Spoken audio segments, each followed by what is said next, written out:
Xoş gördük, dəyərli Azad Söz izləyiciləri. Qonaqlarım Amerika Birləşmiş Ştatlarında yaşayan azərbaycanlılardır. Əli Rəhimov və Adil Əmrahlı. Xoş gördük, salamlayıram sizi də. Hoş gördük. Biz də salamlayırıq. Salam. Amerika Birləşmiş Ştatlarının vitse-prezidenti cənab Vance Bakıya gəlib və Azərbaycanda görüşlər keçirib. Bundan da xəbərdarsınız, dəyərli izləyicilər. Bizim mövzumuz, yəni ABŞ-ın vitse-prezidentinin Azərbaycana səfəri deyil, amma ərəfə eyni üst-üstə düşdü. Düşündüm ki, həm maraqlı olar və bəlkə də sosial şəbəkələrdən tanıyırsınız Əli Rəhimovu, Adil Əmrahlını və mən tez-tez əgər TikToka girdiyim zaman Əli bəyin videolarda qarşıma çıxır və xatirimdədir 2 il, 3 il bundan öncə sizin bir short videonuzu Azad Sözün YouTube hissəsində paylaşmışdıq və xeyli də baxış olmuşdu. 1 milyondan çox baxış olmuşdu. Hansı ki, siz Amerika Birləşmiş Ştatlarının qazilərinə dövlətin verdiyi qayğıdan danışırdınız, bəzi yerləri çəkib göstərmişdiniz və Azərbaycanda qazilərə verilən qiymət dəyərdən müqayisə eləmişdiniz. Çox diqqət çəkmişdi. Biz danışacağıq ki, niyə Azərbaycanlılar Amerika Birləşmiş Ştatlarına üst tuturlar, orada yaşamaya gedirlər, orada vəziyyət necədir? Bəziləri Azərbaycanda deyirlər ki, ABŞ-da insanlar yarısından çoxu kasıb halında yaşayır, gözdən salmağa çalışırlar, qərb ölkələrinin yaşayış səviyyəsini, onları da müzakirə edəcəyik. Dəyərli izləyicilər, xahiş edirəm ki, videonun sonuna qədər izləyin, çox uzun çəkməyəcək, yarım saat müddətində təxminən. Bəyənin, paylaşın ki, daha çox insan izləsin. Azad Söz kanalına abunə deyilsinizsə, abunə olun ki, sizdən gizlədilən gerçəklərdən vaxtında xəbərdar olasınız və bu insanların dediklərinə qulaq asaq. İlk öncə, Əli bəy, söz sizə verirəm mən. Niyə ABŞ-a getdiniz? Orada vəziyyət necədir? Bunlardan danışaq. Bir daha sizin izləyiciləri salamlayıram. Videonu da axıra qədər izləsələr, gözəl danışıqlar və uydurulan yalanların gerçək olmadığını ən azından mənim həm çəkdiyim kadrlardan görürlər, həm də danışıqlarımdan görə bilirlər.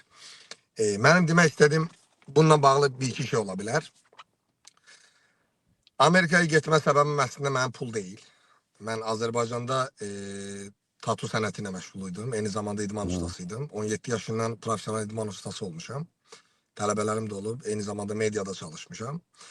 Mən Azərbaycanda olanda belə gördüyüm hadisələrlə bağlı Instagramda videolar çəkirdim. Amma çox təəssüf ki, Azərbaycanda videolar çox az izlənirdi. 1000 nəfər, 3 nəfər kommentariya yazırdı. İstər xəstəxanalar olsun, istərlər kimisə haqqına girmək olsun, rüşvət olsun. Mən bunlar haqqında mənim zaten 2018-dən bəri videolarım köhnə Instagram kanalımda var idi. Amerika gəlmə səbəbim ilk növbədə azad həyat, söz azadlığı və rahat yaşam. Yəni bir şeyin sıxıntısını çəkməmək. Biz günü bugün xırda bir texnologiyanın belə sıxıntısını çəkirik. Və yaxud da uşağa alınan pampersin belə sıxıntısını çəkirik. Evdə qaz pulunun sıxıntısını çəkirik. Mənim Azərbaycanda dəfələrlə olub, evdə məsələn qaz kəsilib. Mən qaz, yəni neft ölkəsində yaşayan bir vətəndaşın evində qazının kəsilməsi utanc verici bir şeydir. Çünki mən harda yaşayırdınız? Hansı şəhərdə yaşayırdınız? Mən Lənkəranda yaşayırdım, Bakıda da yaşamışam. Lənkəran şəhərində yaşayırdım mən. Şəhərin mərkəzində qaldım. 4 nömrə məktəb tərəfində. Şirəl Axundov küçəsində. Yəni mən qazancıma görə digər insanlardan daha rahat qazanıb və daha çox qazanan aldığım adam idim. Amma yenə də totalda bizim insanların xərcləmələrinə baxanda, mənim xərcləmələrimə baxanda, mənim xərclərim onlarla eyni səviyyədə idi. Eyni səviyyədə idi. Üzr istəyirəm. Bunu bəlkə bir. Eyni dərəcədə idi. Xərclər... Sorry. Bunu xərclər düzəltmək lazım. Niyə başqa qalmış ki bu? Adil bəy, siz də Azərbaycanda yaşamısınız da, eləmi? Bəli, Azərbaycanda da yaşamışam, Rusiyada da yaşamışam. Qaydaq, sizlə də danışaq. Əli bəy, fikrini tamamlasın. Deməli, mənim bura gəlmə səbəbim, mən çox gözəl həyat yaşayırdım. İdmanımı eləyirdim, idmana gedirdim. Daima idmanda olmuşam, daima. Yəni mən bura gəldiyim günə qədər idmanla məşğul olmuşam. Çox gözəl bədən quruluşum vardı, tələbələrim vardı. Bu günlər mənim tələbələrimdən idmançılara belə məşq keçirdim. Yəni başqa idmanla məşğul olanlara, futbolçulara belə fiziki, qeyri məşqlər keçirdim. Bura gəlmə səbəbim azad danışa bilmək. Çünki biz qəfəsdə yaşayan, qızıl qəfəsdə yaşayan papuqay deyilik. Yəni mənim qəfəsim qızıldan olsa belə mən azad çöldə uça bilmirəmsə, nə fayda?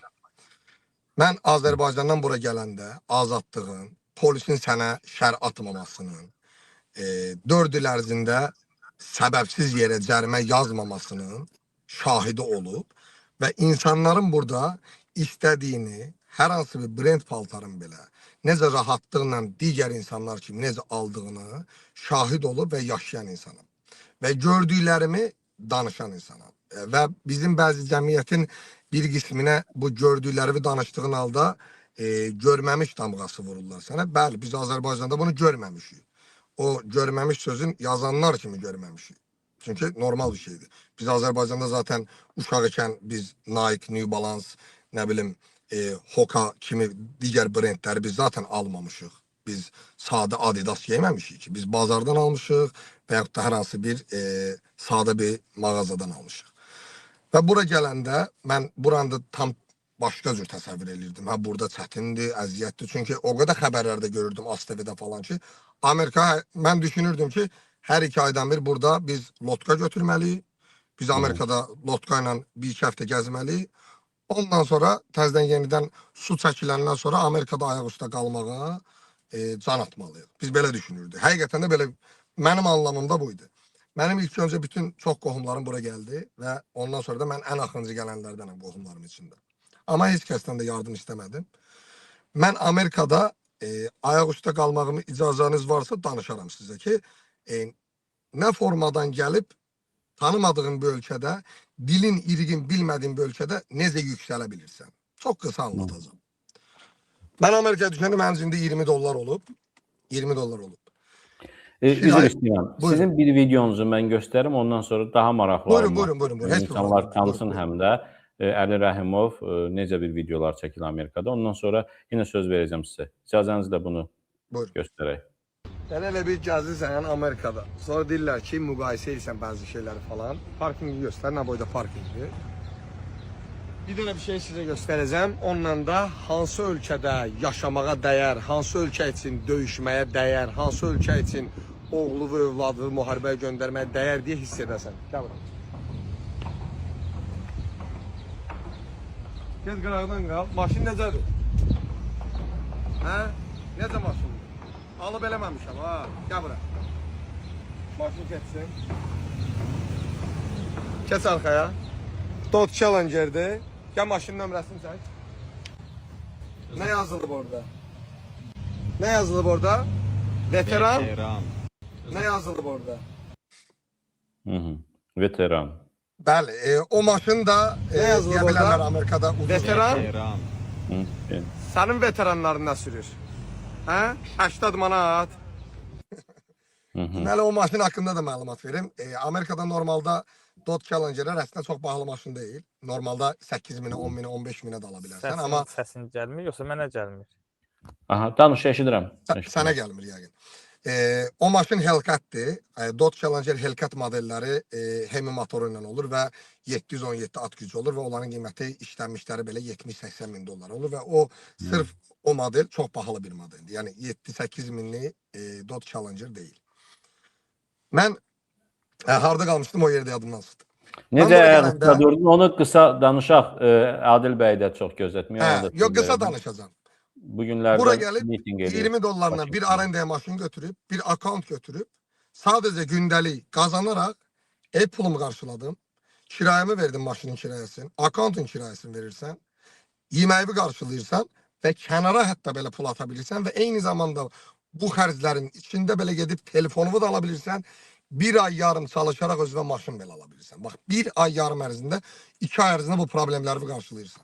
Keçənlərdə gördüm sizin videonuzda təzə avtomobil mi almışdınız? İndi həmin avtomobildə mi oturursunuz bilmirəm, amma bahalı. Yox, avtomobili də. Burada mənim 18-ci maşınımdır bu.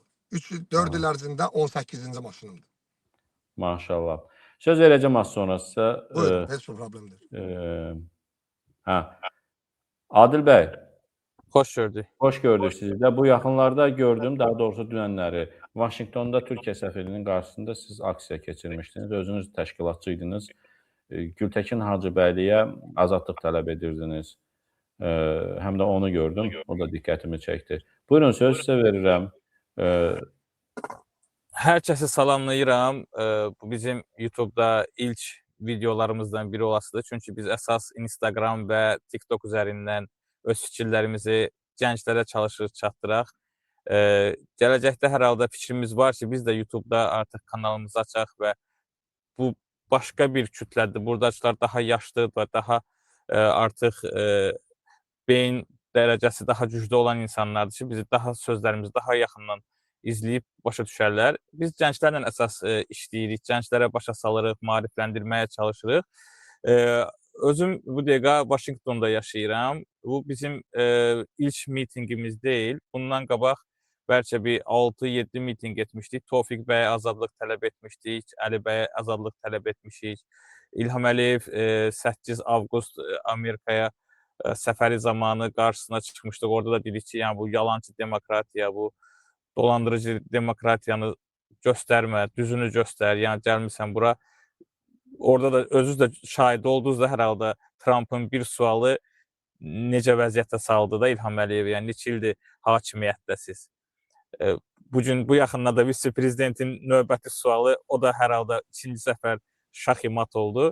Nəysə, yəni bu bizim birinci mitinqimiz deyildi. Çox mitinqlər təşkil edir. Təəssüf ki, burada yaşayan, Amerikada yaşayan Azərbaycanlıların bəlkə statistika tutmamışam təbii ki, amma 70%-i bura gəlib siyasi keyslərlə, siyasi asaylımlara veriblər. Çünki sərhədi pozublar da, sərhədi keçiblər. Meksika yolu ilə Kolumbiya tərəfdən fərq etməz də sərhədi pozub keçdiklərinə görə asaylımlara başvururlar. Amma gəlib belə mitinqlərə qoşulmaq istəmirlər. Qoşulduğu zaman da üzlərinə maska taxırlar. Yəni insanlarımızda yenə bu qorxu var. Fərqi yoxdur, istəyirlər Amerikada. Adil bəy, siz niyə qoşuldunuz siyasətə, belə deyək ki, belə susmadınız, o digər 70% Azərbaycanlılarından biri olmadınız? Sizi Amerikada yəni danışdıran, aksiya edən, etiraz edən, belə videolar çəkməyə məcbur edən nə oldu? Yoxsa niyə? Səbəb çox basitdir. Bir Azərbaycanlı olaraq xarici ölkələrdə çox yaşamışam və bu xarici ölkələrdə yaşadığım müddətdə mən həyat səviyyəsinin başqa olduğunu, insanlara verilən dəyərin başqa olduğunu görmüşəm və istəyərdim ki, mənim də xalqım belə yaşasın. Necə olur ki, mənim 3 oğlum var bu dəqiqə, oğullarımı gəlib avtobus götürür, aparır məktəbə, onlara məktəbdə yemək verilir, onlara uşaq pulu verilir, onlara notebook, kompüter verilib. Başa düşürsünüz? Mən istəyirəm ki, Azərbaycandakı uşaqlar da belə böyüsünlər. Keçənlərdə Gəncəyə hörmətli Alyona Əliyeva getdi, 50 uşağa velosiped verdi. O da fake çıxdı da. O da fake çıxdı ki, onun deyilmiş heç o söhbətə. Prosta pripayat olub. Velosiped Federasiyasının imiş. Yəni ki, o da fake çıxdı. Yəni bunlar öz əllərini ciblərinə salıb milyarddan $1 xərcləmək istəmirlər. Çox gülməli idi, bəli. Mən belə şeylərə susa bilmirik, başa düşürsünüz. Mən Azərbaycanda da mitinqlərdə olmuşam. 2019-da Mehman Hüseynova görə təşkil olunmuş mitinqdə olmuşam. Başqa yığıncaqlarda da olmuşam. Düzdür, heç bir partiyanın üzvü olmamışam heç vaxt. Amma yəni Amerikaya gəlib gördükləriniz sizi susmağa qoymadı, daha da aktiv olmağa. Yox. Mən gördüm, görüb demədim ki, özüm yeyim, heç kimə deməyim, sakit başımı salım aşağı. Həftəyə Axırlıq eləmədiniz. Bəli, $3000 keçən həftə qazanmışam həftəyə maşın sürərək. Mən bunu necə Azərbaycanlılara deməyim? Mən Instagram kanalımda bunu paylaşmışam. Millət şok olur da. Başqa Azərbaycanda psixoloqlar və başqa insanlar çıxırlar. Gördüm sizin videolarınız. Bilmirəm, Əli bəy sizin ya Adil bəy ki, hansısa Azərbaycanda psixoloq deyib ki, Amerikada... Nizami, ikinci əl psixoloq deyirəm mən ona. Çıxıb deyir ki, bəs Amerikada ən pis günlərdə $400 stolun üstünə qoya bilmirlər ki, necə ki, mən günə $500 istəyəm. Deyək ki, Amerikalıyam, bu dəqiqə mənim sizə $400 verəcəyim var, bu da ölüm dirim məsələsidir. Deyirəm, sabah gətirsəm olar. Sən okey sabahca çıxıram, oturam Uber-ə $400 qazanıram da, yəni bu çox bəsit bir şeydir. Bunları Bəlkə mən çatdırıram millətə. Bunları bu çatdırmaq istəyirəm və burdan da səslənmək istəyirəm bizim Amerikada yaşayan azərbaycanlılara. Xahiş eləyirəm, hətta tələb edirəm ki, əgər Amerikada yaşayırsınızsa və asalyuma baş vurmuşsunuzsa, özünüzün qarşısında dürüst olmağa çalışın. Bizə qoşulmaq istəmirsinizsə, heç olmasa bizim videolara dəstək olun. ASMAT Azərbaycanlı siyasi mühacirlərin Amerika təşkilatı. Bu təşkilatın yeganə məqsədi odur ki, Azərbaycanda demokratiya yaransın və bizim səsimizi Azərbaycanda danışa bilməyən, bu dəqiqə qorxan, çəkinən o qədər insanlar var. Onların dili ağzı olaq heç olmasa. Xahiş edirəm, gəlin bizə qoşulun, qorxmayın. Mən qorxmuram, siz də qorxmayın. Yəni dünyanın axırı deyil. Qarabağı silahsız alan oğlanlar bu gün çıxıb Amerikada mitinq eləməkdən qorxur, yəni çox gülməlidir. Təşəkkür edirəm.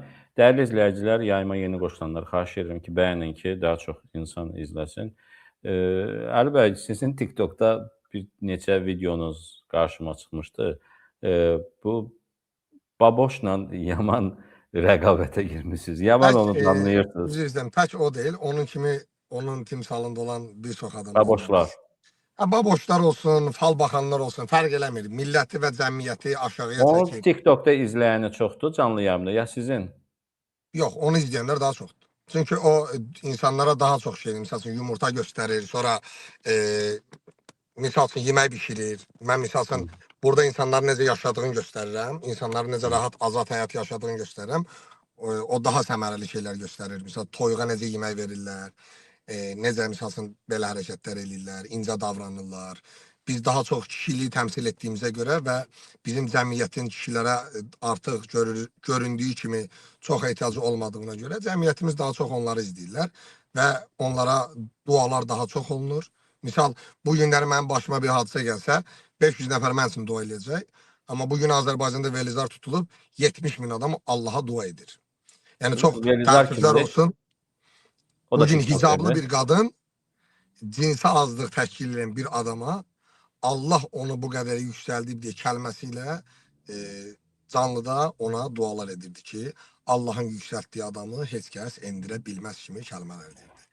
Bu cəmiyyət daima belə olub və düzəlmə ehtimalı çox az olduğuna görə, amma bizim də içimizdə, xislətimizdə haqqı danışmaq olduğuna görə biz bunu təmanla gözləmədən, qarşılıq gözləmədən biz daima bunu etmişik. Mən burada pul qazanmıram, amma gözəl vaxtımı sərf edirəm. Mən burada zaten saata $40 pul qazanıram. İtirdiyim var, qazandığım heç nə yoxdur. Mən hesablasaq ki 4 illik yayın açıram, minimum $120.000 bir Azərbaycan gəncinin xəyalında olan bir məbləği mən onlara ayırdığım zaman nəticəsində itirmişəm. Amma Baboş da canlı yayım açanda sizin qazandığınızdan Amerikada eyni qədərini qazanır, oturan yerdir. Bəli, kuxnyasında oturaraq ev düzəldir, mansar düzəldir. Nəinki Baboş, o birlər Baboş deyil ki, Turan bəy. Çox maraqlıdır. Yəni bu Tək Baboş deyil. Bu yaxınlarda bəlkə bilmirsiniz. Bir fenomen vardı, Vəlizar. Üzr istəyirəm Adil bəy. Mən 80 bin adam baxırdı. 2 həftə əvvəl bir xəstə uşaqçım, çöldə 20 dərəcə soyuqda, əllərim donaraq 4 saatımı ayırdım, 13.000 pul yığdım. Yəni heç bir Azərbaycan heç yerində məndən danışılmadılar və mən heç istəmirəm də danışılsın. Ondan 2 gün qabaq bir şəhid qardaşımız mübariz yox, Polad Həkimovun qəbrində Yasını oxutdururdu. Soruşdum, canlıma qoşuldu. Dedi ki, gedirəm işləmək. Dedim, nə işləyirsən? Dedi, kuryer işləyirəm. Dedim, nə? Dedi, ayağına. Dedim, necə yəni ayağına? Canlını fırlatdım, 2 dəqiqə onca motosikl həll elədi. Bir qardaşımız, bizim dostumuz elə 1000 manat bulatdı ona. Yəni, gedib 2 dəqiqə onun elektrikli 2000 nə qədər, 2000 manata yaxın bir xərcin qarşıladıq onun. Heç kəs bizdən danışmadı amma. Heç bir şəhid anaları, qazilər, digər, heç kəs bizdən danışmadı ki, belə bir yardım edildi. Biz nəyisə qarşılığında etmədiyimiz üçün bizə bu günləri nə dualar edilir, nə də bunun qarşılığında bizə heç nə edilmir. Amma bu gün Azərbaycanda cinsi azlıq təşkil edən bir adam canını açırsa, çox sağ olsun filan kəs ona yardım edir. Mən bunu insanlara çatdırmaq istəyirəm ki, ümumiyyətlə, nə mən, nə mənim timsalımda və yaxud da mənim kimi yox, məndən daha qat-qat aşağı səviyyədə olan insanlar etməməlidir. Bunu dövlət etməlidir. Mən bir Amerikada yaşayan bir vətəndaşım. Mənim uşağım Amerika vətəndaşıdır. Mənim uşağım burada xəstələndi. Hər bir şey ola bilər. Ya anadan gəlmə bir problem ola bilər. Bunun səbəbkarı cəmiyyətdirmi? Yəni mən nə deməliyəm? Tural bəy, Adil bəy, Andrey bəy, İvan bəy mənim üçün pul yığın, mən uşağımı sağaldım. Mən uşağıma aparat alım. Bəli, Bəs bəli. mənə Bizə nə də çox deməzlər ki, yazırlar. sənin uşağın hara vətəndaşıdır? Amerika. Niyə dövlət eləmir? Səhiyyə niyə eləmir? Nazirliyin ayırdığı pullar hardadır? Bayaqları gözəl nüansa toxundunuz. Adil, bayaqlar danışanda Adil bəy, mən səsini eşitmirdim onu, amma nə danışdığını hiss edirdim danışdıqlarını. O 50 velosiped məsələsinə, bu günlər Amerikada Adillə mən ikimiz də 8 saat çalışsaq, 8 saat, o velosipedlərin hamısını ala bilərik. Yəni biz 8 saat işləsək, 50 nəfərə velosiped ala bilərik biz özümüzdə. Yəni böyük bir məbləğ deyil o. Yəni çox gülünc bir şeydir bunları eləmək və insanlar buna görə yenə də dua edirlər. Mən bugün göstərəndə ki, Amerikada bir adam 1 saat işləyib 6 dənə, 7 dənə burger ala bilir. Bugün bizim cənab prezident dediklərimizin nəvələri burger yeri açır, 15 manata burger satır. Burger 15 manat, minimum əmək haqqı 13 manat 50 qəpik.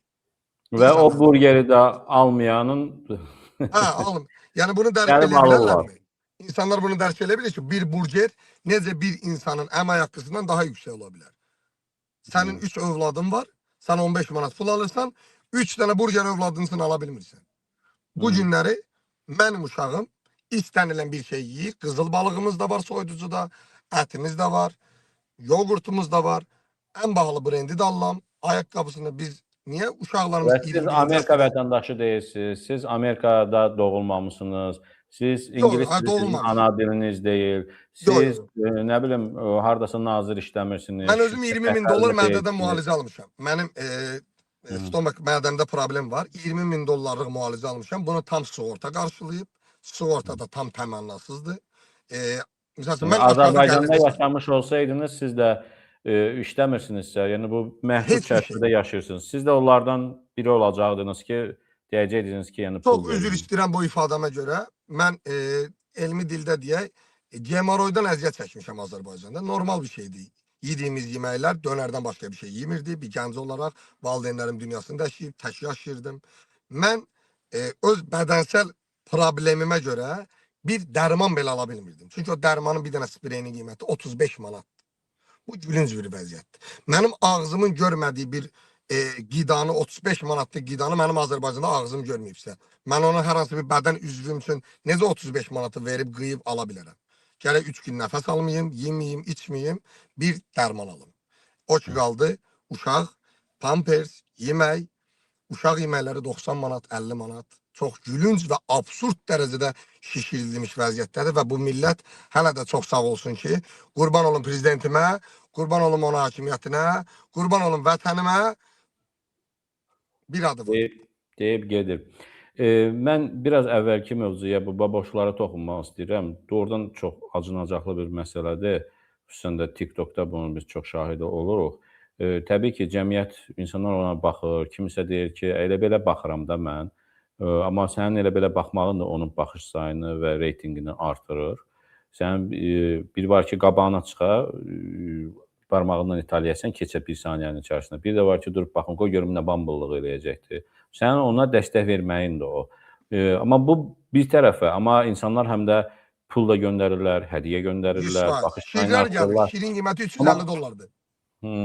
Amma təkcə cəmiyyətin reaksiyası deyil, siz də yəqin görmüşsünüz, bu kimi adamları hansısa iş adamları, hansısa məmurlar saxlayırlar. Yəni, sözün həqiqi mənasında saxlayırlar da. Bununla saxlayır, cinsi istismara da məruz qoyub saxlayır. Gəlin sizə buna bir açıqlama verim, üzr istəyirəm. Yəni, siz daha yaxşı bilərsiniz, yəqin görmüşsünüz. Yəni, çünki bunlarda çoxdan məlumatı göndərərlər də sizə yəqin. 100%. Mən Azərbaycanda yaşayan bir gəncəm. 400 manat maaş alıram.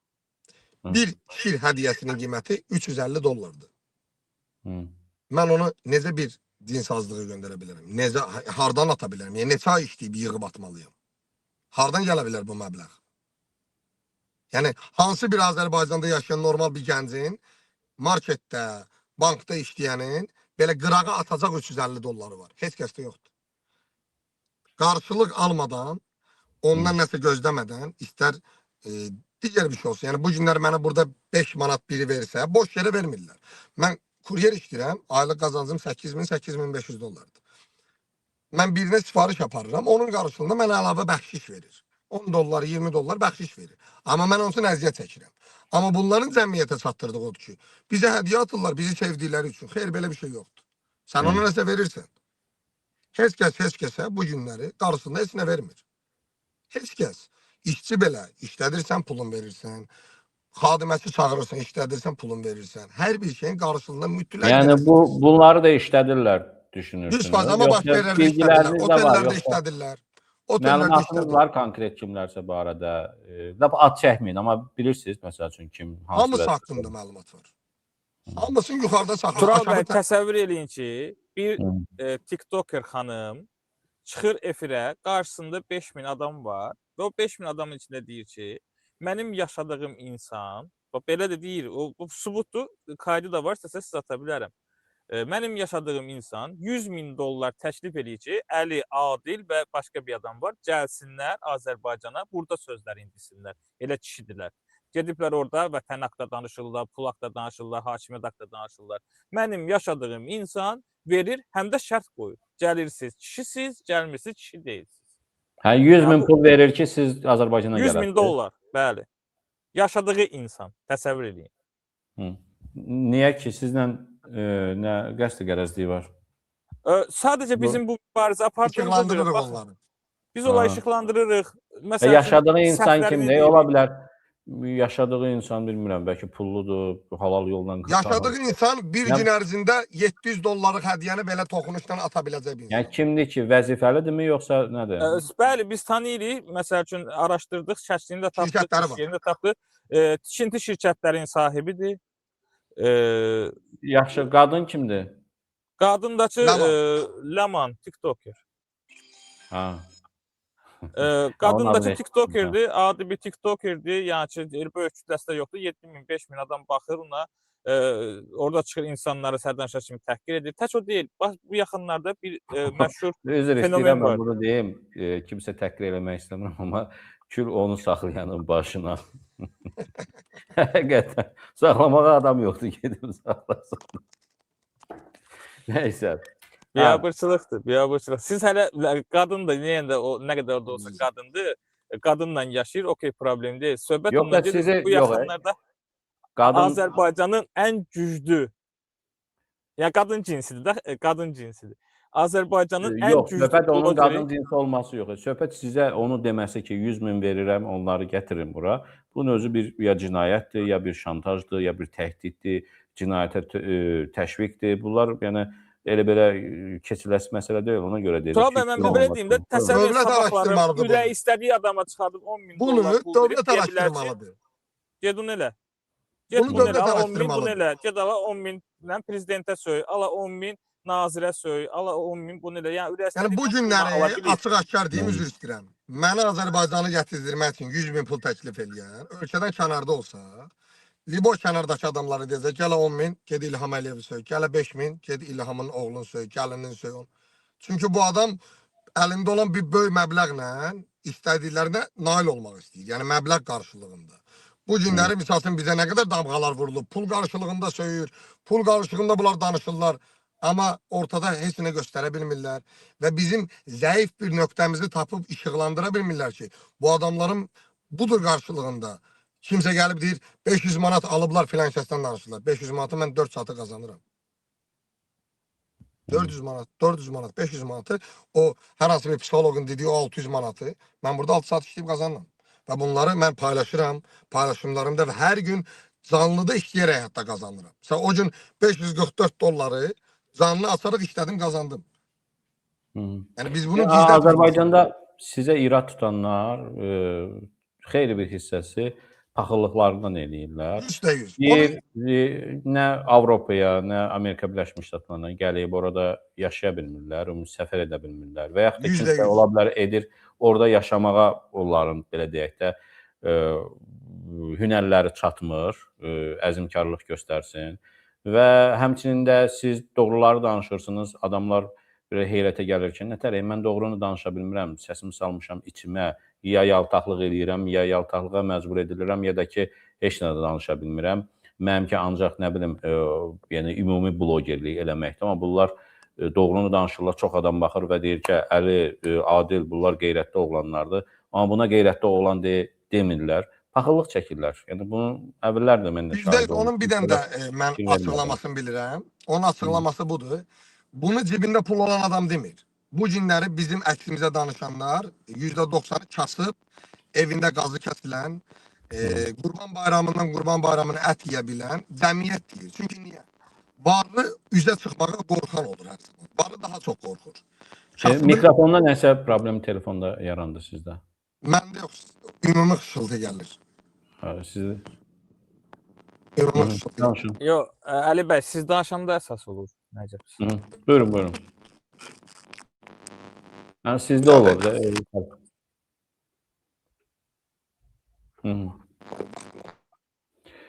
Adil bəy, yenə aksiyalar keçirəcəksiniz?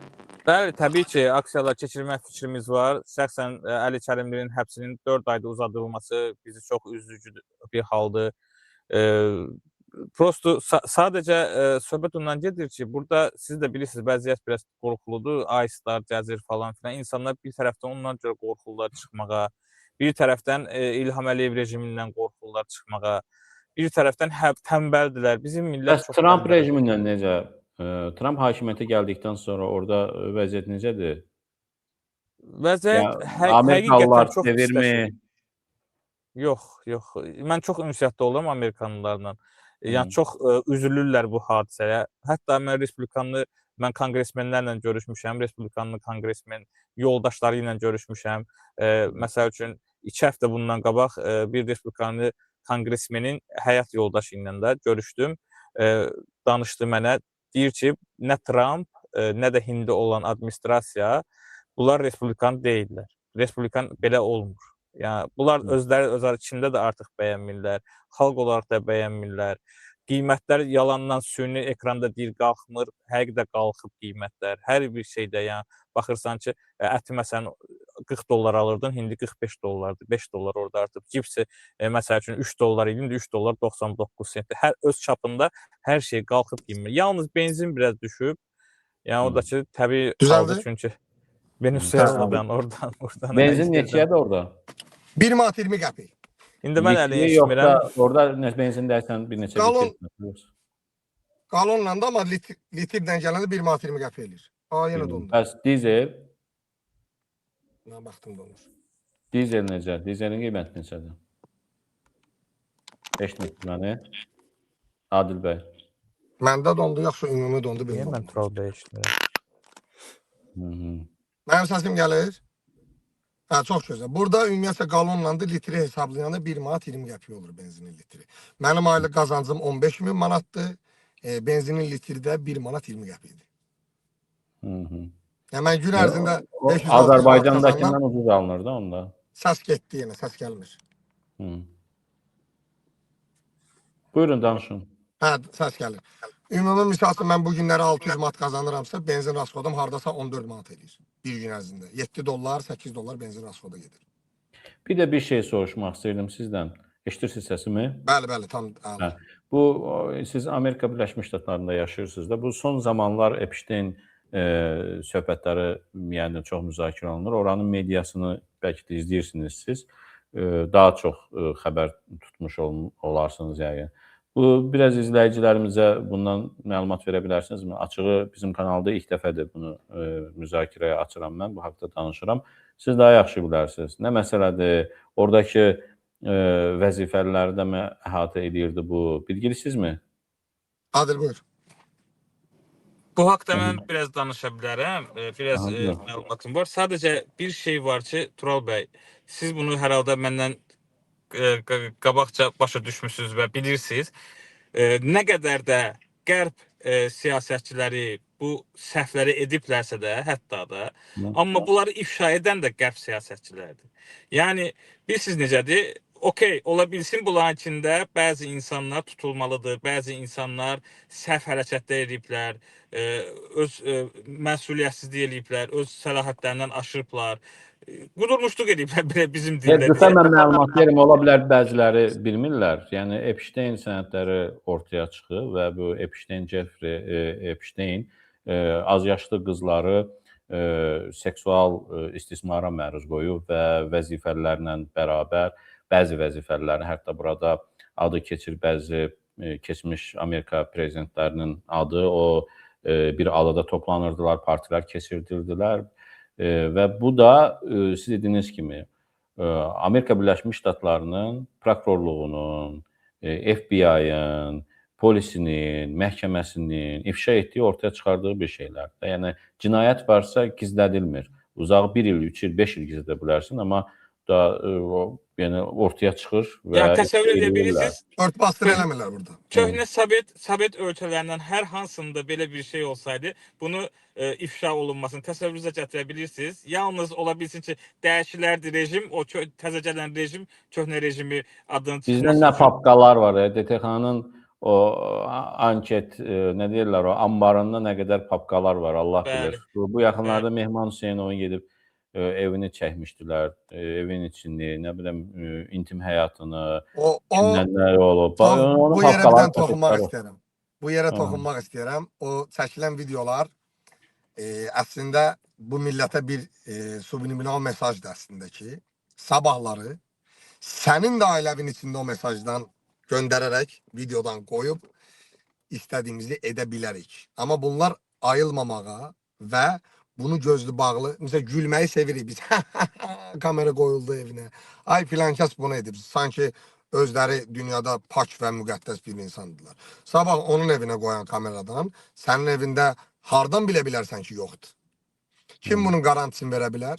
Heç kəs garantisini verə bilməz. Bugün gülə-gülə danışarsan, səhər atanla anavın videosunu internetdə görə bilərsən. Biz bunu ciddi almaq yerinə məsxərə edib gülən cəmiyyətik. Ən təhlükəlisi elə budur. İnsanlar bunu ciddi almalı ki, bir insanla nə qədər düşmənçilik edirsən et, kişi kimi etməlisən, evə kamera qoymaq kişilik deyil. Bir insanın məhrəminə girişmək kişilik deyil. Ona görə mən mehmana günü bugün haqq kazandırıram. Mən olsaydım bəlkə daha betər söyərdim. Biz Epsteinlə danışırdıq, üzr istəyirəm. Adil bəy, buyurun. Epstein məsələsində də Tural bəy, valla biz bu söhbət haqqında oturub saatlarla danışmaq olar, araşdırmalar etmək olar. Bunun yəni bütün dünya mətbuatı danışır, hələ də qutara bilməyiblər. Qarşımıza 3 milyondan çox sənəd atıblar ki, baxın, nə tapa bilirsiniz, tapın. Məni burada yalnız sevindirən bir məqam var. Bunu da deyib, yəni uzatmaq istəmirəm. Mən çünki güclü politoloq deyiləm, oturum burada ya da jurnalistik qutarmamışam ki, oturum jurnalistikadan dəm vurum. Sadəcə bunu demək istəyirəm ki, məni burada fərəhləndirən bir şey var ki, bunu edənlər də bunlar idisə də, bunları ifşa edən də bunlardır. Yəni hardasa tunelin sonunda işıq var və bu işığın arxasınca getməyə dəyər. Ona görə də Azərbaycanda da bunu arzulayıram. Bax, mənim bugünkü mübarizəmin ən böyük mənə motivasiya verən tərəf odur ki, tunelin sonunda işıq var və o işığa doğru getmək lazımdır dostlar. Yəni demokratiyanın gözəlliyi budur. Hakimiyyətin bir əldə olmamağının gözəlliyi budur. Yəni cürbəcür sahələrdə bu dəqiqə Trump nə edir? Gündə bir qanun çıxardı. İngilis dili ana dil olasın, yazır. Uşaqlar burada doğulan uşaqlar artıq vətəndaş olmayasın, yazır. Qol çəkir, gedir məhkəməyə. Hər hansısa bir hakim, yəni Azərbaycanda siz təsəvvür edə bilməzsiniz belə bir şey. Hansısa bir region hakimi çıxırdı ki, o yox. Şo. Qərar batdı. Prezidentin verdiyi qərarı sadə bir hakim yox eləyə bilirsə, bu çox gözəl bir şey. İnsanı içində bir dənə gözəl fərəhlənmə hissi verir ki, həqiqi də demokratiya çox gözəl bir şeydir. Ola bilsin, bunların da səhvləri var, ola bilsin, bunlar da səhvlər ediblər.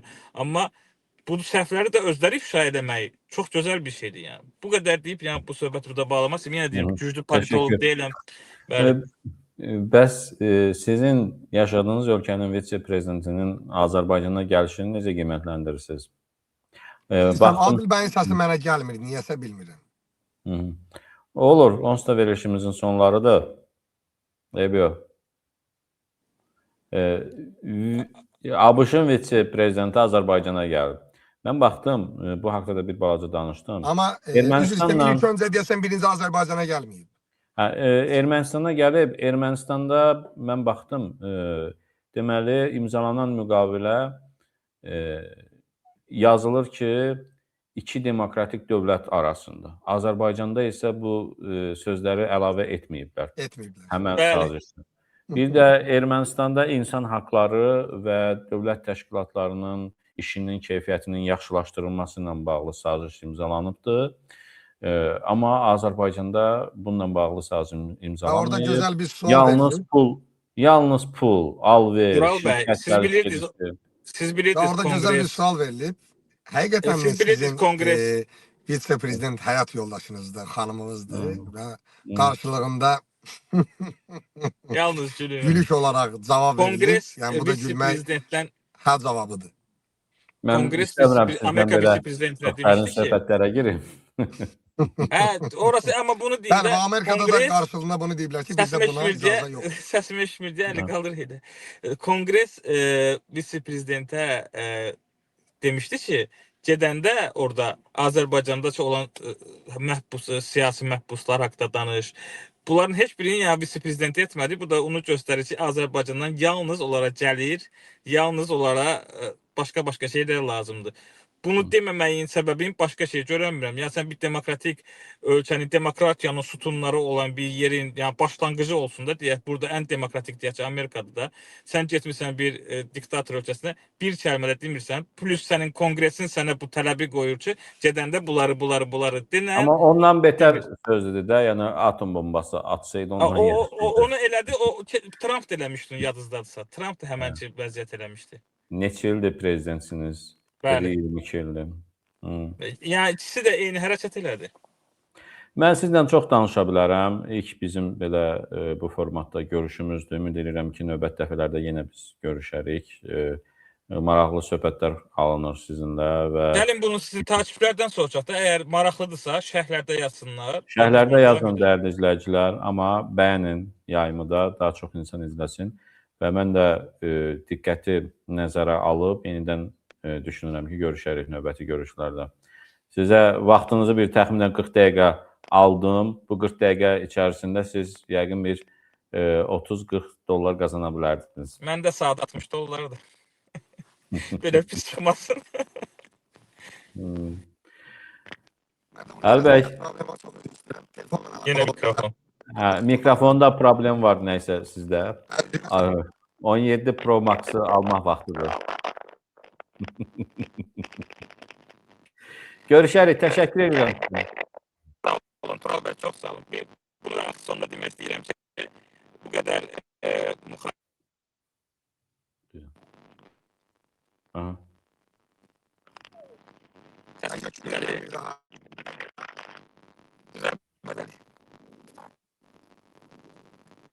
Hələlik.